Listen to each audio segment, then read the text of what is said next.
ಎಲ್ಲಿ ಹೋಗಿದ್ದೀಪ್ಪ? ಅಮ್ಮ ಇಲ್ಲಿ ನೋಡಮ್ಮ, ಯಾರು ಬಂದಿದ್ದಾರೆ? ಯಾರು ಬಂದಿದ್ದಾರೆ? ಯಾರು ಇವರು? ನಾನು ಸಾವಿತ್ರಿ. ನಾನು ಅಂದ್ರೆ ನೀವು ಇವತ್ತು ನಿಮಗೆ ನೆನಪಾಯ್ತಾ? ಸಾವಿತ್ರಿ, ಚೊಕ್ಕ ಚಿನ್ನದಂತಿರುವ ನಿನ್ನ ಮೇಲೆ ಸಂಶಯ ಪಟ್ಟು ಅಪವಾದ ಹೊರಿಸಿ ಹುಚ್ಚಾಗಿ ಬೆಂಗಾಡಿನಲ್ಲಿ ತಿರುಗಬೇಕಾಗಿ ನಾನು ಪಾಪಿ ಸಾವಿತ್ರಿ. ನೋಡಿ, ಈ ಪಾಪಿಯನ್ನು ಕ್ಷಮಿಸುವೆಯಾ? ಏನಾಗಬೇಕಾಗಿತ್ತು ಅದೆಲ್ಲವೂ ಆಗಿ ಹೋಗಿದೆ. ಎಲ್ಲವೂ ದೈವ ಲೀಲೆ. ಅದರ ಬಗ್ಗೆ ನೀವು ಚಿಂತೆ ಮಾಡಬೇಡಿ.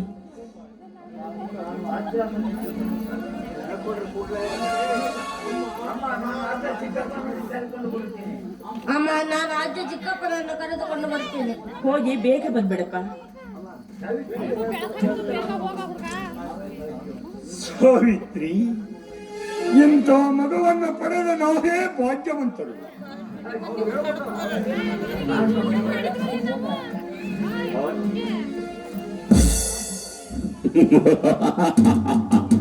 ಭಾಗ್ಯವಂತ ಅಲ್ಲಲ್ಲೋ ನೀನು ಕರ್ಮವಂತ. ಮೆಚ್ಚಿದ ಶಂಕರ ನಿನ್ನ ಮಾತಿಗೆ. ಹೆಂಡತಿಗೆ ಹಾವರ ಪಟ್ಟ ಕಟ್ಟಿ ಮನೆಯಿಂದ ಹೊರಗಟ್ಟಿ ಹೊರಗವನ್ನು ಕೂಡಿಕೊಂಡಿಯಲ್ಲೋ ಸತಿಸುತರರನ್ನು ನಿನಗೆ ಮೆಚ್ಚಬೇಕು. ಜಗನ್ನಾಥ್, ಇಂಥ ಅನಾಹುತವೆಲ್ಲ ನಿನ್ನಿಂದ ಕಾರಣ. ಖಂಡಿತ ನಿನ್ನನ್ನು ಬಿಡುವುದಿಲ್ಲ. ಏನು ಮಾಡುವಿ? ಏನು ನೋಡಿವರಿ? ಹೇಳಿಕೊಳ್ಳಿರಿ ಇವರನ್ನು.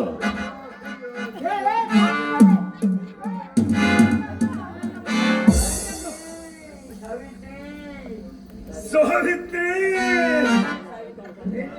ಸಾವಿತ್ರಿ,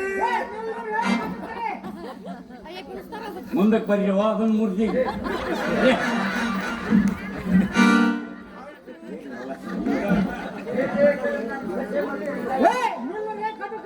ನನ್ನ ಸೊಸೆ ನನ್ನ ಮಗನನ್ನು ಬಿಟ್ಟು ಹೋಗದಿದ್ರೆ ನಿಮ್ಮನ್ನೇ ಕೊಲ್ಲುತ್ತೇನೆ. ಏ ಮುದಿಯೋ, ತೂಕ ಹಾಕಿದರೆ ನಿನ್ನ ಮೈಯಲ್ಲಿ 2 kg ಎಲುಬಿಲ್ಲ. ಕಾಟ ಹಾಕಿದರೆ 1/4 kg ಮೋಸವಿಲ್ಲ. ಹೆಂಡಿ ತಗಲನೆಂದರೆ ನಿನ್ನಲ್ಲಿ ಪಾವ ರಹಿತವಿಲ್ಲದ ನೀನು ನಮ್ಮನ್ನು ಕೊಲೆ ಮಾಡುವಿಯೋ ಮಗನೇ? ಎತ್ತಿಗೆ ಮಾತನಾಡಿದರೆ ನಿನ್ನ ಪ್ರಾಣ ಇಲ್ಲೇ ಹೊರಿ ಹೋಗುತ್ತದೆ. ಪಾಪಿ, ನಾ ಸತ್ರು ನನಗೆ ಚಿಂತಿಲ್ಲ. ನಿನ್ನನ್ನು ಕೊಲ್ಲಲು ನಾನನ್ನು ಬಿಡುವುದಿಲ್ಲ.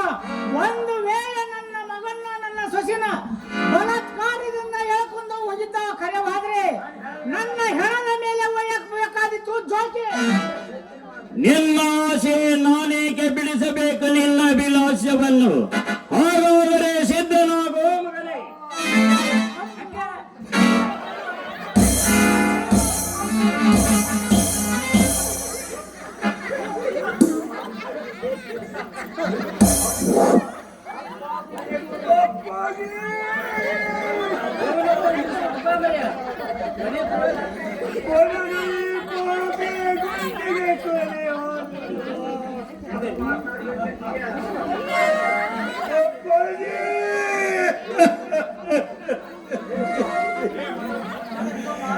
ಈ ಪಾಪಿಯ ಗುಂಡಿಗೆ ನೀನು ಪರಿಹಾರೆಯ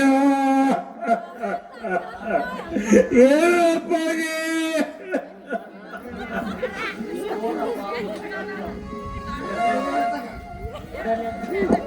ಎಲ್ಲೋ ನಿನಗೆ ಮಾತನಾಡಬೇಕೆಂಬ ಆಸೆ ಅಲ್ಲವೇ ಶಂಕರ? ಅಲ್ಲಿ ಮಾತನಾಡುವಂತೆ ನಿನ್ನ ಹೆಂಡತಿಯ ಮಾನಭಂಗ ಆಗುವ ಸಮಯದಲ್ಲಿ ಎಳೆದುಕೊಂಡು ನಡೆಯಿರಿ ಅವರನ್ನು.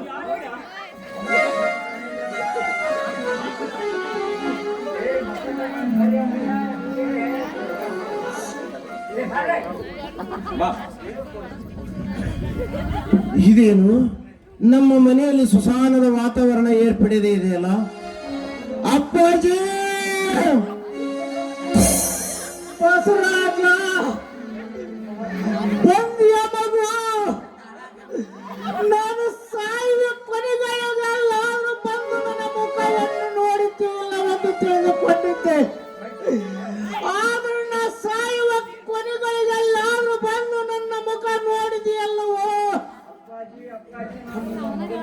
ಅಪ್ಪಾಜಿ, ನಾನು ನಿಮ್ಮ ಮಗನಾಗಿ ಹುಟ್ಟಿ ತಂದೆಯಾದ ನಿಮ್ಮನ್ನು ಸಾಕಲು ನನ್ನಿಂದವಾಗಲಿಲ್ಲ ಅಪ್ಪಾಜಿ, ನನ್ನಿಂದವಾಗಲಿಲ್ಲ.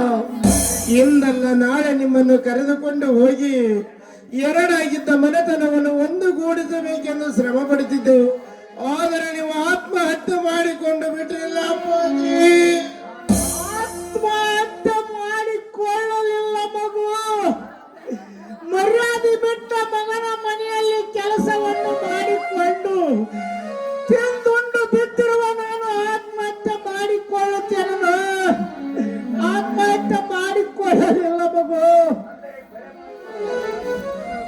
ಅಂದರೆ ಕೊಲೆ ಮಾಡಿದ್ದಾರೆ. ಹೇಳು ಅಪ್ಪಾಜಿ, ನಿನ್ನ ಕೊಲೆಗೈದ ಪಾಪಿ ಯಾರೆಂದು. ಅವನ ತಾಯಿಯ ಒಡಲಲ್ಲಿ ಅಡಗಿದವರು ತಾಯಿಯ ಗರ್ಭವನ್ನು ಸೀಳಿ ಹೊರ ತೆಗೆದು ಕೊಂಚ ಹಾಕಿಬಿಡು. ಹೇಳು ಅಪ್ಪಾಜಿ, ಯಾರು ಆ ನೀಚ? ದುಡುಕಬೇಡ ಮಗು, ದುಡುಕಬೇಡ. ಆ ದೃಷ್ಟ ಜಗನ್ನಾಥ ಬಹಳ ಕೆಟ್ಟವನಿದ್ದಾನಪ್ಪ. ಈಗ ನಿನ್ನ ಅಣ್ಣ ಅತ್ತಿಗಿರು ಕಾಡಿನ ಮಧ್ಯೆ ಎಳೆದುಕೊಂಡು ಹೋಗಿದ್ದಾನೆ ಮಗು. ಸುವರ್ಣನನ್ನು ಕೊಲೆಗೈದ ಪಾಪಿನಪ್ಪ ಅವನು, ಪಾಪಿ. ಬಸವರಾಜ, ನನ್ನದೊಂದು ಮಾತನ್ನು ನಡೆಸಿಕೊಡುತ್ತಿರುವೇನಪ್ಪ. ಹೇಳು ಅಪ್ಪಾಜಿ, ನಡೆಸಿಕೊಡುತ್ತೇನೆ.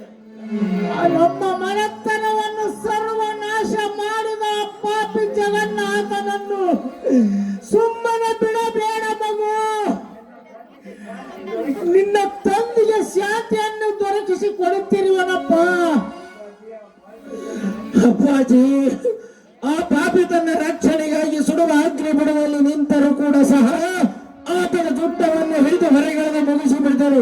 ಹೇಳಿಬಿಡು ಅಪ್ಪಾಜಿ, ಮತ್ತೇನಾದರೂ ಹೇಳುವುದಿದ್ದರೆ ಹೀಗೆ ಹೇಳಿಬಿಡು. ಇನ್ನೂ ಏನೇನೋ ಹೇಳಬೇಕು ಅನಿಸುತ್ತಿದೆ ಮಗು, ಆದರೆ ನ್ಯಾಲಿಗೆ ಸಹಿಸುತ್ತಿದೆ ಮಗು.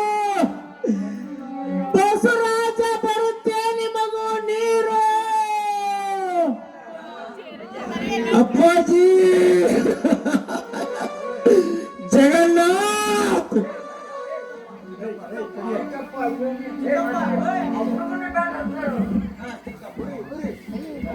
ಚಿಕ್ಕಪ್ಪ, ಅಜ್ಜನ ಕೊಲೆ ಆಯ್ತೆ. ತಂದೆ ತಾಯಿಗಳಲ್ಲಿ ಬೇಗ ಹೇಳು ಚಿಕ್ಕಪ್ಪ. ನಿನ್ನ ಅಜ್ಜನ ಕೊಲೆಯನ್ನು ಜಗನ್ನಾಥನೇ ಮಾಡಿದ್ದಾನೆ, ಅಲ್ಲದೆ ನಿನ್ನ ತಂದೆ ತಾಯಿಗಳನ್ನು ಎಳೆದುಕೊಂಡು ಹೋಗಿದ್ದಾನೆ. ಬಾ ಮಗ. ಅಜ್ಜ, ಅಜ್ಜ.